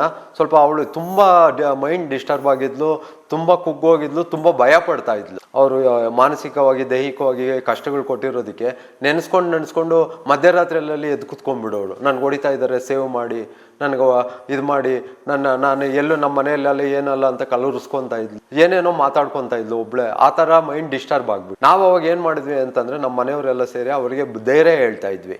ನೋಡಮ್ಮ, ಇದು ಏನೂ ಆಗೋದಿಲ್ಲ, ನಾವು ಅವ್ರನ್ನ ಕರೆಸು ಮಾತಾಡ್ತೀವಿ. ನೀನು ಅವ್ರ ಮನೆಗೆ ಹೋಗೋಕೆ ಇಷ್ಟ ಇಲ್ಲ ಅಂತಂದರೆ ಬೇಡ, ನಮ್ಮ ಮನೆಗೆ ಇರು. ಫಸ್ಟು ನೀನು ಊಟನೂ ಮಾಡ್ತಾ ಇರಲಿಲ್ಲ, ಸ್ವಲ್ಪ ಊಟ ಮಾಡ್ದ ಅಂತಂದರೆ ಅಲ್ಲಿಗೆ ಇದಾಗೋಗ್ಬಿಟ್ಟು ನೀನು ಫಸ್ಟು ನೀನು ಧೈರ್ಯವಾಗಿ ಮುಂಚೆ ಥರ ಆ್ಯಕ್ಟಿವ್ ಆಗಿ ಮಾತಾಡ್ಕೊಂಡು ನಗ್ನಾಗ್ತಾ ಹೊಟ್ಟೆ ತುಂಬ ಊಟ ಮಾಡ್ಕೊಂಡು ನಗ್ನಾಗ್ತಾ ಇರು ಅಂತಂದರು. ನಾನು ಬಂದು ಬುದ್ಧಿ ಹೇಳ್ದೆ ಅಂದರೆ ಒಂದು 2 ದಿವಸ ಚೆನ್ನಾಗಿರೋಳು, ಚೆನ್ನಾಗಿ ಮಾತಾಡ್ಕೊಂಡು ಇರೋಳು. ಮತ್ತೆ ಅದೇ ಡಿಪ್ರೆಷನ್, ಮಧ್ಯಾಹ್ನ ಹೊತ್ತು ಎಲ್ಲ ಒಬ್ಳೆ ಕುತ್ಕೊಂಡವಳು, ಡಿಸ್ಟರ್ಬ್ ಆಗ್ತಿದ್ಲಲ್ಲ ಇದೇ ಮನೆಯಲ್ಲಿ. ಅದೇ ಯೋಚನೆ ಮಾಡ್ಕೊಂಡು ಹಂಗಿರ್ತಿದ್ದು. ನಮ್ಮ ಸ್ಕೂಲ್ ಇತ್ತು, ನಾನು ಹೇಳ್ತಿದ್ದೆ ನಿನಗೆ ಒಬ್ಳೆ ಕುತ್ಕೊಂಡ್ರೆ ಎಲ್ಲ ಯೋಚನೆನೂ ಬರುತ್ತೆ, ನೀನು ಸ್ಕೂಲ್ ಹತ್ರ ಹೋಗು, ಸ್ಕೂಲ್ ಹತ್ರ ಟೀಚರ್ಸ್ ಜೊತೆ ಎಲ್ಲ ಇಂಟ್ರ್ಯಾಕ್ಟ್ ಮಾಡ್ಕೊಂಡಿರು. ಇಲ್ಲ ನಾನು ಸ್ಕೂಲ್ ಹತ್ರ ಹೋಗಲ್ಲ, ಸ್ಕೂಲ್ ಹತ್ರ ಹೋದ್ರೆ ಟೀಚರ್ಸ್ ಎಲ್ಲ ಅವಳೇ ಅಪಾಯಿಂಟ್ ಮಾಡ್ಕೊತಾ ಇದ್ಲು. ಮುಂಚೆ ನಮ್ಮ ಸ್ಕೂಲ್ ಹತ್ರ ಮದುವೆಗೆ ಮುಂಚೆ ಎಲ್ಲ ಅವಳನ್ನೇ ಟೀಚರ್ಸ್ನೆಲ್ಲ ಸೆಲೆಕ್ಟ್ ಮಾಡ್ಕೊಂಡು ನಮ್ಮ ಜೊತೆ ಇಂಟ್ರ್ಯೂಗೆಲ್ಲ ಕುತ್ಕೊಂಡು ಅವಳೇ ಮಾತಾಡ್ತಿದ್ಲು. ಅದು ಹೇಳ್ತೇನೆ, ನಂಗೆ ಟೀಚರ್ಸ್ ಎಲ್ಲ ಪರಿಚಯ. ಅಲ್ಲಿ ಹೋದ್ರೆ ಯಾಕೆ ಮದುವೆ ಏನಾಯಿತು, ಹಿಂಗೇನು ಡೈವರ್ಸ್ ಆಯ್ತಾ, ಅದಕ್ಕೆ ಹೇಳ್ತಾರೆ, ಇದಕ್ಕೆ ಹೇಳ್ತಾರೆ, ಜಗಳ ಏನಾಯಿತು ಅದು ಅಂತ ಎಲ್ಲರೂ ಪ್ರತಿಯೊಬ್ಬರು ಕೇಳ್ತಾರೆ. ನಾನು ಸ್ಕೂಲ್ ಹತ್ರ ಹೋಗಲ್ಲ. ಸರ್, ನೀನು ಸ್ಕೂಲ್ ಹತ್ರ ಹೋಗಲ್ಲ ಅಂದರೆ ಪರವಾಗಿಲ್ಲ, ನೀನು ಎಲ್ಲಾದರೂ ಬೇರೆ ಕಡೆ ಕೆಲ್ಸಕ್ಕೆ ಹೋಗಮ್ಮ ಅಂತ. ಕೆಲ್ಸಕ್ಕೆ ಹೋಗೋ ಅಂದಾಗ ಅವಳೇ ಹೋಗ್ಬಿಟ್ಟು ನನಗೆ ಒಂದು ದಿವಸ ಕಾಲ್ ಮಾಡಿ ಕೇಳಿದ್ರು, ಅವ್ರ ಅಪ್ಪ ಅಮ್ಮನಿಗೂ ಕೇಳಿದ್ರು, ಇಂಟ್ರ್ಯೂ ಇದೆ, ಹೋಗ್ತಾ ಇದ್ದೀನಿ. ಸರಿ ಹೋಗಮ್ಮ ಅಂದರೆ ಮಾರ್ಸಂದ್ರದಲ್ಲಿ ಕಾಲೇಜಲ್ಲಿ ಇಂಟ್ರ್ಯೂ ಅಟೆಂಡ್ ಮಾಡಿ ಕೆಲಸ ಪಾರ್ಟ್ ಟೈಮ್ ಜಾಬ್ ಆಗಿ ಕೆಲಸ ಕನ್ಫರ್ಮ್ ಆಯಿತು. ನಾನು ಪಾರ್ಟ್ ಟೈಮ್ ಅಂದರೆ ಇಮಿಡಿಯೇಟಾಗಿ ಅಪಾಯಿಂಟ್ ಮಾಡಿಕೊಂಡು ಒಂದು ಸ್ಯಾಲ್ರಿ ಫಿಕ್ಸ್ ಮಾಡಿಕೊಂಡು ಅಪಾಯಿಂಟಿಗೆ ಕನ್ಫರ್ಮ್ ಆಯಿತು. ಈ ಮಂಡೇ ಅಲ್ಲ, ಲಾಸ್ಟ್ ಮಂಡೇ ಅವಳು ಇಂಟ್ರ್ಯೂಗೆ ಅಲ್ಲಿ ಹೋಗಿ ಜಾಯಿನ್ ಆದ್ಲು ಕಾಲೇಜಲ್ಲಿ. ಒಂದು 3 periods ಏನೋ ಪರ್ ಡೇ ಬರ್ತಾ ಇದ್ರು. ಅಂದರೆ Monday, Tuesday, Wednesday, Thursday, Friday, Saturday 6 days ಕೆಲಸ ಮಾಡಿದ್ಲು. ಅದ್ರ ಮಧ್ಯದಲ್ಲಿ ಏನಾಯಿತು ಅಂತಂದರೆ ಗುರುವಾರನೋ ಇಲ್ಲ ಶುಕ್ರವಾರನೋ ಅವಳು ಕೆಲ್ಸಕ್ಕೆ ಹೋಗ್ಬೇಕಂತಂದರೆ ಇಲ್ಲಿ 2 ಬಸ್ ಕ್ಯಾಚ್ ಮಾಡಬೇಕಾಗಿದೆ ಇಲ್ಲಿಂದ. ದೊಡ್ಡಬಳ್ಳಾಪುರ ಡಿ ಕ್ರಾಸಲ್ಲಿ ಬಸ್ಸಿಗೆ ಇಳಿಬೇಕು. ಡಿ ಕ್ರಾಸ್ನಿಂದ ಅಲ್ಲಿ ಕರ್ಕೊಂಡು ಇನ್ನೊಂದು ಬಸ್ ಕ್ಯಾಚ್ ಮಾಡಿಕೊಂಡು ಮಾರ್ಸಂದ್ರಿಗೆ ಹೋಗ್ಬೇಕಾಗಿತ್ತು. ನಮ್ಮ ತೂಗೇರಿಯಿಂದ ದೊಡ್ಡಬಳ್ಳಾಪುರಕ್ಕೆ, ದೊಡ್ಡಬಳ್ಳಾಪುರದಿಂದ ಕಾಲೇಜ್ ಹತ್ರಕ್ಕೆ ಹೋಗ್ಬೇಕಾಗಿತ್ತು. ಆ ಕಾಲೇಜ್ ಹತ್ರ ಹೋಗ್ಬೇಕಾಗಿದ್ರೆ ಏನಾಗಿದೆ ಅಂದರೆ ಅದೇ ಟೈಮಲ್ಲಿ ಇವ್ರ ಗಂಡ ಬಸ್ ಕೆಲಸಕ್ಕೆ ಹೋಗಿ ಫ್ಯಾಕ್ಟ್ರಿಗೆ ಹೋಗ್ಬೇಕಂದ್ರೆ ಬೈಕಲ್ಲಿ ಹೋಗ್ತಾ ಇದ್ದಾರೆ. ಈ ಹುಡುಗಿ ಬಸ್ ಸ್ಟ್ಯಾಂಡಲ್ಲಿ ನಿಂತಿರೋದು ನೋಡ್ದ ತುಂಬ ಅವಾಚ್ಯ ಶಬ್ದಗಳಿಂದ ನಿಲ್ಲಿಸಿ ನೋಡ್ದ, ನಿನ್ನ ಲೈಫೇ ಹಾಳು ಮಾಡಿದೆ ನಾನು ಇನ್ನು ಸ್ವಲ್ಪ ದಿವಸ ಅಷ್ಟೇ, ನಾನು ಡಿವೈಸ್ ತೊಗೊಂಡ್ಬಿಟ್ಟು ನಾನು ಇನ್ನೊಂದು ಮದುವೆ ಆಗ್ತೀನಿ, ನಿನ್ನ ಕೊಲೀಗ್ಸ್ಗೆ, ನಿನ್ನ ಫ್ರೆಂಡ್ಸ್ಗೆ, ನಿಮ್ಮ ಸಂಬಂಧಿಕರಿಗೆಲ್ಲ ನಾನು ಇವಳನ್ನ ಗಂಡ ಬಿಟ್ಟಿದ್ದಾನೆ ಅಂದ್ಬಿಟ್ಟು ನಾನು ಒಂದು ಮೆಸೇಜ್ ನೋಡ್ದ, ನಿನ್ನ ಲೈಫ್ ಹೆಂಗೆ ಹಾಳಾಯ್ತು ನೋಡ್ದ ಅಂತೆಲ್ಲ ಬೈದವನು. ಅದು ಮನೆಯಲ್ಲಿ ಏನಾಗ್ತಿತ್ತು ಅಂತಂದ್ರೆ ಅವ್ರು ಯಾವ ಮಟ್ಟಕ್ಕೆ ಹೋಗಿತ್ತು ಅಂತಂದ್ರೆ ಯಾವುದು, ಅವನಿಗೆ ದೈಹಿಕ ಶಕ್ತಿ ಇಲ್ಲ ಅಂತ, ಸಂಸಾರ ಮಾಡೋಕ್ಕೆ ಶಕ್ತಿ ಇಲ್ಲ ಅಂದಾಗ ಈ ಹುಡುಗಿಗೆ ಸಮಾಧಾನ ಮಾಡಬೇಕು ಅಂತ, ಈ ಹುಡುಗಿ ಏನಾದ್ರೆ ನನಗೆ ಮಗು ಬೇಕೇ ಬೇಕು ಅಂತ ಹೇಳಿದ್ದಾರೆ. ಮಗು ಬೇಕೇ ಬೇಕು ಅಂದಾಗ ಅವ್ರ ತಂದೆ ತಾಯಿ ಮತ್ತೆ ಗಂಡ, ಇನ್ಕ್ಲೂಡಿಂಗ್ ಗಂಡ ಏನ್ ಹೇಳಿದ್ದಾರೆ ಅಂದ್ರೆ, ನಿನ್ ಮಗು ಬೇಕ್ತಾನೆ, ನಮ್ಮ ಚಿಕ್ಕ ಮಗ ಇದ್ದಾನೆ, ಅವ್ರ ಜೊತೆನೆ ಮಲಕ್ಕೋ, ಅವ್ರ ಜೊತೆ ಸಂಸಾರ ಮಾಡು, ಆಚೆ ಕಡೆ ಯಾರಿಗೂ ಏನೂ ಗೊತ್ತಾಗೋದಿಲ್ಲ, ಹೆಂಗೋ ನಿಂಗೆ ಮಗು ಆಗುತ್ತಲ್ಲ, ಅದೇನು ನಿನ್ ಗಂಡನೇ ನಿಂಗೆ ಮಲಗಬೇಕು ಅಂತ ಏನು ಇಲ್ವಲ್ಲ ಅಂತ ಹುಡುಗ ಅವರು ಮಾನಸಿಕವಾಗಿ ಹಿಂಸೆ ಕೊಟ್ಟಿದ್ದಾರೆ. ಕೊನೆಗೆ ಅದು ಯಾವ ಲೆವೆಲ್ಗೆ ಹೋಗಿದೆ ಅಂದ್ರೆ, ಅದು ಅವ್ರ ತಮ್ಮ ಯಾವುದೋ ಕಂಪ್ನಿಯಲ್ಲಿ ಕೆಲಸ ಮಾಡ್ತಿದ್ದ, ಸಾಫ್ಟ್ವೇರ್ ಕಂಪ್ನಿಯಲ್ಲಿ. ಸಾಟರ್ಡೆ ಸಂಡೇ ರಜೆ ಇರ್ತಿತ್ತು. ಸಾಟರ್ಡೆ ಬಂತು ಅಂದ್ರೆ ಆ ಹುಡುಗ ಮನೆಗೆ ಇರ್ತಾನೆ ಅಂದ್ಬಿಟ್ಟು ಇವರು ಮನೆಯವರೆಲ್ಲ ಹೊರಗಡೆ ಹೋಗೋದಕ್ಕೆ ಶುರು ಮಾಡ್ತಾರೆ. ಈ ಹುಡುಗಿನೂ ಮನೆಗೆ ಇರ್ತಾರೆ, ಅವನು ಮನೆಗೆ ಇರ್ತಾರೆ ಅಂತ ಬಿಟ್ಬಿಟ್ಟು ಹೊರಗಡೆ ಹೋಗೋದಕ್ಕೆ ಶುರು ಮಾಡಿದ್ದಾರೆ. ಈ ಹುಡುಗಿ ಭಯಪಟ್ಟು ಸಾಟರ್ಡೆ ಬಂತು ಅಂದ್ರೆ ಮಾಡಿ ಮೇಲೆ ಹೋಗಿ ಆ ಚಾಪೆ ಹಾಕೊಂಡು ಮಲ್ಕೊಳ್ಳೋ ಸ್ಟೇಜ್ಗೆ ಹೋಗಿದ್ದಾಳೆ. ಆ ಹುಡುಗ ಒಬ್ಬನೇ ಮನೆಗಿರ್ತಾನೆ, ಅವನು ಈ ಹುಡುಗಿ ರೂಮಲ್ಲಿ ಇದ್ರೆ ಅವನು ರೂಮಲ್ಲಿ ಬರೋದು ಅವೆಲ್ಲ ಮಾಡಿದ್ದಾನೆ. ಈ ಹುಡುಗಿ ಭಯ ಪಟ್ಕೊಂಡು ಬಾಡಿ ಮೇಲೆ ಹೋಗ್ಬಿಟ್ಟು ಒಬ್ಳೇ ಮಲ್ಕೊಂಡಿದ್ದಾಳೆ, ಎಲ್ಲರೂ ಮನೆಗೆ ಬರೋವರೆಗೂ, ಸಾಯಂಕಾಲವರೆಗೂ. ಎಲ್ಲರೂ ಮಳೆಗೆ ಬಂದ್ಮೇಲೆ ಈ ಹುಡುಗಿ ಕೆಳಗಡೆಗೆ ಇಳಿದು ಬಂದಿದ್ದಾಳೆ.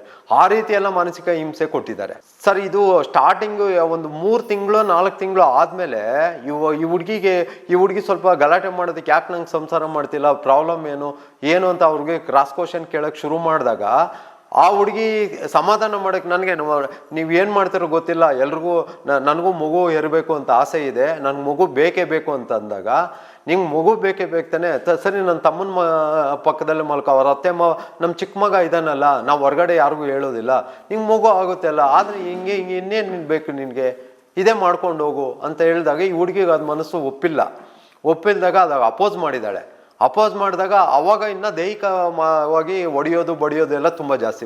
ಮನೆಯಿಂದ ಅಪ್ ಅಂಡ್ ಡೌನೇ ಮಾಡ್ತಾ ಇದ್ದ, ಅಲ್ಲೇನು ಅವ್ನು ಮನೆ ಮಾಡ್ಕೊಂಡಿರ್ಲಿಲ್ಲ, ಮನೆಯಿಂದ ಅಪ್ ಅಂಡ್ ಡೌನ್ ಮಾಡ್ತಾ ಇದ್ದ. ಶನಿವಾರ ಹೊತ್ತು ರಜೆ ಇದ್ದಾಗ ಮಧ್ಯಾಹ್ನ ಹೊತ್ತು ಮನೆಯಲ್ಲಿ ಯಾರು ಇರ್ತಾ ಇಲ್ಲ, ಒಬ್ಬ 10 ಗಂಟೆ ಮೇಲೆ ಎಲ್ಲೋ ಈ ಹುಡುಗನಿಗೂ ರಜಾ ಇತ್ತು, ಗಂಡನಿಗೂ ರಜಾ ಇರ್ತಾ ಇತ್ತು. ಗಂಡ ಏನು ಮಾಡ್ತಿದ್ದ ಅಂದರೆ, ಈ ಗಂಡ ಮತ್ತು ಅವ್ರ ತಂದೆ ತಾಯಿ ಅಂದ್ರೆ ಹುಡುಗಿಯವ್ರ ಮಾವ ಅತ್ತೆ ಸೇರಿ ಏನು ಮಾಡ್ತಾ ಇದ್ರು ಅಂದ್ರೆ, ಅವ್ರ ಮನೆಗೆ ಅವನು ಇರೋದು ನೋಡಿ ಇವರೆಲ್ಲ ಹೊರಗಡೆ ಹೋಗ್ಬಿಡ್ತಿದ್ರು. ಹೊರಗಡೆ ಹೋಗ್ತಿದ್ದಾಗ ಏನಾಗ್ತಿತ್ತು ಅಂದರೆ, ಆ ಹುಡುಗಿಗೆ 2-3 ಸಲ ಇವರೆಲ್ಲ ಬಾಯಿಂದ ಬಂದಿದ್ದಿರೋದು ನೋಡಿ ಈ ಹುಡುಗಿ ಮಾಡಿ ಮೇಲೆ ಹೋಗ್ಬಿಟ್ಟು ಚಾಪೆ ಹಾಕೊಂಡು ಮಲ್ಕೊಂಡ್ಬಿಡೋವಳು ಮುಜುಗರ. ಸೊ ಇವರೆಲ್ಲ ಮತ್ತೆ ಅವನು ಈ ಹುಡುಗಿ ಏನಾದ್ರು ರೂಮಲ್ಲಿ ಇದ್ರೆ ಅವನು ಒಳಗಡೆ ಬರೋದು ಇದೆಲ್ಲ ಮಾಡ್ತಾ ಇದ್ದ ಅವ್ರ ಮೈದಾ. ನಮ್ಮ ಹತ್ರ ಹುಡುಗಿ ಹೇಳ್ಕೊಂಡಿರೋ ಪ್ರಕಾರ ಇದೆಲ್ಲ ಅರೆಸ್ಟ್ಮೆಂಟ್ ಆಗ್ತಾ ಇದ್ದಕ್ಕೆ ಆ ಹುಡುಗಿ ಎಲ್ಲರೂ ಮನೆಗೆ ಬರೋವರೆಗೂ ಆ ಹುಡುಗಿ ಕೆಳಗಡೆಗೆ ಬರ್ತಾ ಇರ್ಲಿಲ್ಲ. ಆ ಚಾಪೆ ತಗೊಂಡೋಗ್ಬಿಟ್ಟು ಮಾಡಿ ಮೇಲೆ ಚಾಪೆ ಹಾಕೊಂಡು ಮಲ್ಕೊಂಡ್ಬಿಡೋರು, ಮತ್ತೆ ಕುತ್ಕೊಂಡಿರೋರು, ನಿದ್ದೆ ಬಂದ್ರೆ ಮಲ್ಕೊಂಡವ್ರು, ಇಲ್ಲ ಕುತ್ಕೊಂಡಿರೋರು, ಏನೇ ಆದ್ರೂ ಹುಡುಗಿ ಕೆಳಗಡೆಗೆ ಇಳಿದು ಬರ್ತಾ ಇರ್ಲಿಲ್ಲ. ಈ ರೀತಿ ಹರಾಸ್ಮೆಂಟು ಅದೊಂದು ನಡೀತಾ ಇತ್ತು ಅವ್ರಿಗೆ. ಮಗು ಬೇಕು, ಅದು ಬೇಕು, ಇದು ಬೇಕು ಅಂದಾಗ ಇದೆಲ್ಲ ಏನು ಅಂದ್ರೆ, ಅವನ ಗಂಡನಿಗೆ ನಪಂಸಕ ಅನ್ನೋ ಮುಚ್ಚಿಡೋ ಕಾರಣಕ್ಕೆ ಈ ರೀತಿ ಎಲ್ಲ ಅವರು ನಾಟಕಗಳು ಆಡ್ತಾ ಇದ್ರು. ಕೆಲ್ಸಕ್ಕೆ ಹೋಗೋಕೆ ಶುರು ಮಾಡಿದಾಗ ಒಂದು ದಿವಸ ನಾನು ಹೇಳಿದ್ನಲ್ಲ ಹಿಂಗೆ ಬೈದ್ರು ಅಂತಂತ, ನಾನು ಇನ್ನೊಂದು ಮದುವೆ ಆಗ್ತೀನಿ, ನಿನ್ನ ಹಾರ್ಟ್ ಭಾಳ ಹಾಳಾಯ್ತಲ್ಲ, ನಾನು ಎಲ್ರಿಗೂ ಹೇಳ್ತೀನಿ, ನಿನ್ನ ಮರ್ಯಾದೆ ಎಲ್ಲ ತೆಗಿತೀನಿ, ನಿಮ್ಮ ಅಪ್ಪ ಅಮ್ಮನ ಮರ್ಯಾದೆ ತೆಗಿತೀನಿ, ನಿನ್ನ ಗಂಡ ಬಿಟ್ಟವಳು ಅಂತ ಎಲ್ಲರೂ ಮಾತಾಡ್ಕೊಬೇಕು, ಹಂಗೆ ಮಾಡ್ತೀನಿ ಅಂತೆಲ್ಲ ಬೈದ್ಬಿಟ್ಟು ಅವ್ರ ಮನಸ್ಸು ತಗೊಂಡ್ಬಂದು ಅವತ್ತು ಅವ್ರ ತಾಯಿಗೆ ಹೇಳವ್ರೆ, ಅಮ್ಮ ಹಿಂಗೆ ಹಿಂಗೆ ಬಂದಿದ್ದ ಬಸ್ ಸ್ಟ್ಯಾಂಡ್ಗೆ, ಹಿಂಗೆಲ್ಲ ಮಾತಾಡ್ದ ಅಂತ. ನನಗೂ ಬಂದು ಅವತ್ತು ನಮ್ಮ ಅಕ್ಕ ನನಗೂ ಫೋನ್ ಮಾಡಿ ಹೇಳಿದ್ರು ಹಿಂಗೆಲ್ಲ ಮಾತಾಡ್ತಿದ್ದಾನಂತ. ನಾನು ಆಯ್ತು ಬಂದ, ನಾನು ಮಾತಾಡ್ತೀನಿ ಬಿಡು, ಇಲ್ಲ ಪೊಲೀಸವ್ರ ಹತ್ರ ಮಾತಾಡೋಣ, ಇಲ್ಲಾಂದ್ರೆ ಅವ್ರ ಅಪ್ಪ ಅಮ್ಮ ಹತ್ರ ಮಾತಾಡೋಣ ಅಂದ್ರೆ. ಅದು ಸೇಮ್ ನೆಕ್ಸ್ಟ್ ಡೇ ಶನಿವಾರ, ಲಾಸ್ಟ್ ಶನಿವಾರ ಮತ್ತೆ ಆ ಹುಡುಗ ಸಿಕ್ಕಿದ್ನಂತೆ. ಅವ್ರ ಹುಡುಗನೂ ಅವ್ರ ತಂದೆ ಏನೋ ಶನಿವಾರ ಎಲ್ಲೋ ಟೌನ್ಗೆ ಹೋಗ್ತಿದ್ರು, ಏನಕ್ಕೆ ಹೋಗ್ತಾರೋ ಅದೇ ಟೈಮಲ್ಲೇ ಅಲ್ಲೇ ಸಿಕ್ಕಿದಾಗ ಸೇಮ್ ಮತ್ತೆ ಇನ್ನ ಅವ್ರ ತಂದೆ ಮತ್ತೆ ಅವನಿಬ್ರು ಸೇರಿ ಬೈದವ್ರೆ. ನೋಡ್ದ ನೀನ್ ನಮ್ಮೇಲೆ ಎಲ್ಲ ಕಂಪ್ಲೇಂಟ್ ಕೊಟ್ಟೆ, ನೋಡ್ದ ನಿನ್ ಬಾಳೆ ಹೆಂಗಾಳಾಯ್ತು, ಹಂಗೆ ಹಿಂಗೆ ಅಂತ ಏನೋ ಚುಚ್ಚಿ ಮಾತುಗಳು ಆಡಿದ್ದಾರೆ. ಆಡಿದಾಗ ಏನಾಗಿದೆ ಅಂದ್ರೆ, ಮತ್ತೆ ಈ ಹುಡುಗಿ ಕೆಲ್ಸಕ್ಕೆ ಹೋಗಿದ್ದಾಳೆ. ಕೆಲ್ಸಕ್ಕೆ ಹೋಗಿ ಅವತ್ತು 12 ಗಂಟೆ ಕಾಲೇಜಿಂದ ಹೊರಗಡೆಗೆ ಬಂದಿದ್ದಾಳೆ. ಕರೆಕ್ಟಾಗಿ 12 ಗಂಟೆಗೆ ನಾವು ಕಾಲೇಜಲ್ಲಿ ಎನ್ಕ್ವೈರಿ ಮಾಡಿದಾಗ 12 ಗಂಟೆಗೆ ಆಚೆ ಕಡೆ ಬಂದರು ಅಂತ ಹೇಳಿದ್ರು. ಆಚೆ ಕಡೆ ಬಂದಾಗ ಮತ್ತೆ ಇವ್ರ ತಾಯಿ 1:30 ಕಾಲ್ ಮಾಡಿದ್ದಾರೆ.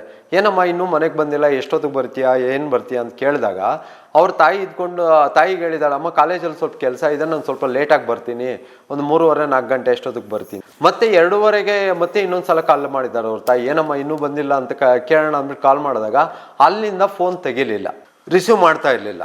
ಮತ್ತೆ 4:45ಗೆ ಮತ್ತೆ ನನಗೆ ಕಾಲ್ ಮಾಡಿದ್ರು ನಮ್ಮ ಅಕ್ಕ.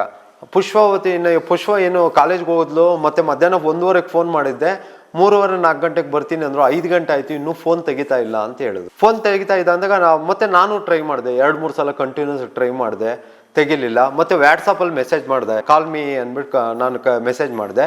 ಬಟ್ ನೆಟ್ ಆನ್ ಆಗಿರಲಿಲ್ಲ, ಅದರಲ್ಲಿ ಟಿಕ್ ಮಾರ್ಕ್ ಬರುತ್ತಲ್ಲ, ನೆಟ್ ಆನ್ ಆದರೆ ನೋಡಿದ್ರೆ. ಬಟ್ ಇದು ಒಂದು ಟಿಕ್ ಆಯಿತು, ನೆಟ್ ಆನ್ ಆಗಿರಲಿಲ್ಲ, ನೆಟ್ ಆಫ್ ಆಗಿತ್ತು. ನಾನು ಏನೂ ಇಲ್ಲ, ಎಲ್ಲ ಫ್ರೆಂಡ್ ಮನೆಗೆ ಏನೋ ಹೋಗಿರ್ಬೋದು, ಇದು ನೋಡೋಣ ಆಯಿತು ಅಂದ್ಬಿಟ್ಟು ಸಾಯಂಕಾಲ ಇಷ್ಟೊತ್ತವರೆಗೂ ನೋಡಿದ್ವಿ. ಮತ್ತು ನಮ್ಮ ಗೊತ್ತಿರೋರಿಗೆಲ್ಲ ಕಾಲ್ ಮಾಡಿದ್ವಿ, ಅವಳ ಫ್ರೆಂಡ್ಸ್ ನಂಬರ್ಸ್ ಯಾವ್ಯಾವ್ದಿತ್ತು ಅವ್ರಿಗೆಲ್ಲ ಕಾಲ್ ಮಾಡಿದ್ವಿ. ಪುಷ್ಪಾವತಿ ಏನಾದರೂ ಬಂದವರ, ಫೋನ್ ಮಾಡಿದ್ರ ಅಂದರೆ ಇಲ್ಲ ನಮಗೆಲ್ಲ ನಿನ್ನೆ ಫೋನ್ ಮಾಡಿದ್ವಿ, ಇವತ್ತು ಯಾರೂ ಕಾಲ್ ಮಾಡಿಲ್ಲ, ಅದು ಇದು ಅಂತೆಲ್ಲ ಹೇಳ್ತಾಯಿದ್ರು. ಮತ್ತು ಬೆಳಗ್ಗೆವರೆಗೂ ವೆಯ್ಟ್ ಮಾಡಿ, ಬೆಳಗ್ಗೆಗೆ ನಾನು ಆ್ಯಕ್ಚುಲಿ ಬೆಂಗಳೂರು, ನನ್ನ ಕೆಲಸ ಇದ್ದಿದ್ದಕ್ಕೆ ಬೆಂಗಳೂರಲ್ಲೇ ಇದ್ದೆ. ನಮ್ಮ ಭಾವನಿಗೆ ಮತ್ತು ನಮ್ಮ ಮಾವನ ಮಗ ಹರೀಶ್ ಅಂತ ಇವರು, ಅವ್ರಿಬ್ಬರಿಗೂ ನಾವು ಸ್ಟೇಷನ್ ಹತ್ರ ಕಳಿಸಿದ್ವಿ. ಫೋನ್ ರಿಂಗ್ ಆಗ್ತಾ ಇದೆ. ಆ್ಯಕ್ಚುಲಿ ಪೊಲೀಸ್ ಅವ್ರಿಗೆ ಹೇಳಿದ್ರೆ ಲೊಕೇಶನ್ ಟ್ರೇಸ್ ಔಟ್ ಮಾಡ್ತಾರೆ, ನೀವು ಹೋಗಿ ಸ್ಟೇಷನಲ್ಲಿ ಕಂಪ್ಲೇಂಟ್ ಕೊಡಿ ಅಂತೇಳಿ. ಕಂಪ್ಲೇಂಟ್ ಅವತ್ತು ಏನಾಯಿತು ಅಂತಂದರೆ, ಬೆಳಗ್ಗೆನೇ ನಾವು 9:30-10 ಗಂಟೆಗೆ ಕಂಪ್ಲೇಂಟ್ ಕೊಡೋಕೆ ಹೋದಾಗ ಪೊಲೀಸ್ ಅವರು ಬೆರಳೆಣಿಕೆ ಅವರು ಇಷ್ಟು ಮಾತ್ರ ಇದ್ರು, ಒಬ್ಬರು ಇಬ್ಬರು ದೊಡ್ಡಬಳ್ಳಾಪುರದಲ್ಲಿ ಭಾನುವಾರ. ಅವತ್ತೇನಂದ್ರೆ CM ವಿಸಿಟ್ ಇತ್ತು, ಪೆರೇಡ್ ಇತ್ತು. ಆ 2 ಪೆರೇಡ್ಗೂ ಪೊಲೀಸ್ ಅವ್ರನ್ನ ನಿಯೋಜನೆ ಮಾಡಿರೋದ್ರಿಂದ ಸ್ಟೇಷನಲ್ಲಿ ಯಾರೂ ಇರಲಿಲ್ಲ. ಆದರೂ ಒಬ್ಬರು, ನಾವು ಇನ್ಸ್ಪೆಕ್ಟ್ರಿಗೆ ಮಾತಾಡಿದಾಗ ಯಾರೋ ಒಬ್ರು ಕಾನ್ಸ್ಟೇಬಲ್ನ ಕಳಿಸ್ಕೊಟ್ರು, FIR ಮಾಡ್ತಾರೆ ನೋಡಿ ಇವ್ರಿಗೆ ಅಂತ. ಮಧ್ಯಾಹ್ನ ಅಷ್ಟೊತ್ತಿಗೆ ಕಳಿಸ್ಕೊಟ್ಟು, ನಾ ಅವತ್ತು ಬ್ಯಾಡ್ ಲಕ್ಕೋ ಇಲ್ಲಿ ಏನೋ ಗೊತ್ತಿಲ್ಲ, ಕರೆಂಟ್ ಇರಲಿಲ್ಲ, ಅಲ್ಲೇನೋ ಮರ ಏನೋ ಬಿದ್ದೋಗ್ಬಿಟ್ಟು ಸ್ಟೇಷನಲ್ಲಿ ಪೂರ್ತಿ ಕರೆಂಟ್ ಇರಲಿಲ್ಲ, ಕರೆಂಟ್ ಆಫ್ ಆಗಿತ್ತು. ಸೊ ಅವರ FIR ಕಾಪಿ ಅದೇನೋ ಈಗಿನ ಟೆಕ್ನಾಲಜಿ ಪ್ರಕಾರ FIR ಆದ್ರೇನೆ ಲೊಕೇಶನ್ ನೋಡೋಕ್ಕಾಗೋದು ಅಂತ ಪೊಲೀಸ್ ಅವ್ರು ನಮ್ಗೆ ಹೇಳಿ. ಇಲ್ಲ, ಪೊಲೀಸ್ ಅವ್ರು ಮಾಹಿತಿ ಕೊಟ್ಟು, ನಮಗೆ ಮಾಹಿತಿ ಕೊಟ್ಟೋ ಪ್ರಕಾರ FIR ಆಗಬೇಕು, FIR ಹಾಕಿದ್ರೆ ನಾವು ಲೊಕೇಶನ್ ಟ್ರೇಸ್ ಔಟ್ ಮಾಡೋಕ್ಕಾಗೋದು, FIR ಆಗದಿದ್ದು ನಾವು ಲೊಕೇಶನ್ ನೋಡೋಕ್ಕಾಗೋದಿಲ್ಲ ಅಂತ ಹೇಳಿ. ಸೊ ನಾವು ಅವಾಗ FIR ಆಗೋಷ್ಟೊತ್ತಿಗೆ ಸಾಯಂಕಾಲ 6:30 ಆಯಿತು, 6 ಗಂಟೆ 6:30 ಆಯಿತು. FIR ಆಗ್ತಿದ್ದಂಗೆ ಮತ್ತೆ ಅವರು FIR ನಂಬರ್ ಬಂದು, ಹೌದು ಅಲ್ಲಿ ಆ ಸ್ಟೇಷನಲ್ಲಿ ಕರೆಂಟ್ ಬರಲಿಲ್ಲ, ರೂರಲ್ ಸ್ಟೇಷನಲ್ಲಿ ಬಂದು ಅಲ್ಲೇ ಟೈಪ್ ಮಾಡಿ FIR ಮಾಡಿಸಿ, ವುಮೆನ್ ಸ್ಟೇಷನ್ ಅವರು FIR ಮಾಡಿಸ್ಬಿಟ್ಟು ಅಲ್ಲೇ ಆಮೇಲೆ ಲೊಕೇಶನ್ ಹಾಕಿದ್ರು. ನಾವು ನಂಬರ್ ಕೊಟ್ಟು ಅವರು ಕಾಲ್ ಮಾಡಿದಾಗ ರಿಂಗ್ ಆಗ್ತಾನೆ ಇತ್ತು. ಲೊಕೇಶನ್ ಮಾಡಿದಾಗ ಅದು ಘಾಟಿ ಸುಬ್ರಹ್ಮಣ್ಯ ಹತ್ರ ಇರೋ ವಿಶ್ವೇಶ್ವರಯ್ಯ ಡ್ಯಾಮ್ ಪಕ್ಕದಲ್ಲಿ ಲೊಕೇಶನ್ ತೋರಿಸ್ತಾ ಇತ್ತು. ಸೊ ಇಮಿಡಿಯೇಟಾಗಿ 3 ಜನ ಪೊಲೀಸವರು, ನಮ್ಮವರು ಎಲ್ಲರೂ ಅಲ್ಲಿ, ನಾನು ಬೆಂಗಳೂರಲ್ಲಿ ಇದ್ದಾಗ ಹಿಂಗೆ ಲೊಕೇಶನ್ ಅಲ್ಲಿ ತೋರಿಸ್ದೈತೆ ಅಂದಾಗ ನಾವು ಅಲ್ಲಿಂದ ಬೆಂಗಳೂರಿಂದ ಕಾರು ಹೊರಡೋಷ್ಟೊತ್ತಿಗೆ ಅವ್ರು ಮತ್ತೆ ಇಮಿಡಿಯೇಟಾಗಿ ಅಲ್ಲಿಗೆ ಬಂದರು. ಪೊಲೀಸವರೆಲ್ಲ ಹೋಗಿ ಹುಡುಕಿದಾಗ ಅಲ್ಲೇನು ಮಾಹಿತಿ ಸಿಕ್ಕಲಿಲ್ಲ, ತುಂಬ ಕತ್ಲಾಗ್ಬಿಟ್ಟಿದೆ, ಬೆಳಗ್ಗೆಗೆ ನಾವು ಹೋಗೋಣ, ಬೆಳಗ್ಗೆ ಹೋಗ್ಬಿಟ್ಟು ನೋಡೋಣ ಅಂತ ಹೇಳ್ಬಿಟ್ಟು ಮತ್ತೆ ಇನ್ಸ್ಪೆಕ್ಟರ್ ಎಲ್ಲ ಹೇಳಿದ್ರು. ಮತ್ತೆ ಬೆಳಗ್ಗೆ ಹೋಗಿ ನಾವು ನೋಡೋಷ್ಟೊತ್ತಿಗೆ ಮತ್ತೆ ಅಲ್ಲೇ ಬ್ಯಾಗು ಎಲ್ಲ ಸಿಕ್ತು, ಲೊಕೇಶನ್ ಟ್ರೇಸ್ ಔಟ್ ಆಯಿತು. ಬಟ್ ನೀರಲ್ಲಿ ಬಿದ್ದಿರಬೇಕು. ಈಗ ಇವರು ಅಗ್ನಿಶಾಮಕ ದಳ ಅವ್ರನ್ನ ಕರೆಸಿದ್ದಾದ್ಮೇಲೆ ನಾವು ಒಳಗಡೆ ಎಲ್ಲ ಹೋಗಿ ನೋಡೋಕ್ಕಾಗೋದು, ಹಂಗೆ ಹಿಂಗೆ ಅಂತ ಪೊಲೀಸ್ ಅವರು ಹೇಳಿದ್ರು. ಅಷ್ಟರಲ್ಲಿ ನಮ್ಮವರೆಲ್ಲ ಹುಡುಕ್ತಾ ಇದ್ರು. ಒಂದು 11:15-11:30 ಸಮಯದಲ್ಲಿ ಬಾಡಿ ಮೇಲ್ಗಡೆ ತೇಲ್ತು. ಸೋಮವಾರ, ಭಾನುವಾರ ನಾವು ಸಾಯಂಕಾಲ FIR ಆಗಿದ್ದು, ಸೋಮವಾರ ಬಾಡಿ ತೇಲ್ತು 11 ಗಂಟೆ. 11 ಗಂಟೆಗೆ ಬಾಡಿ ತೇಲ್ತಿದ್ದಂಗೆ ಮತ್ತೆ ಪೊಲೀಸ್ ಅವ್ರಿಗೆಲ್ಲ ಮಾಹಿತಿ ಕೊಟ್ಟರು. ಅವರು ಅಲ್ಲಿ ಸ್ಪಾಟ್ಗೆ ಹೋಗಿದ್ದಂಥ ಪೊಲೀಸ್ ಅವರು ಇಲ್ಲಿ ಸ್ಟೇಷನ್ಗೆಲ್ಲ ಮಾಹಿತಿ ಕೊಟ್ಟರು, ಇನ್ಸ್ಪೆಕ್ಟ್ರಿಗೆಲ್ಲ ಮಾಹಿತಿ ಕೊಟ್ಟರು, ಹಿಂಗೆ ಆಗಿದೆ ಅಂತ.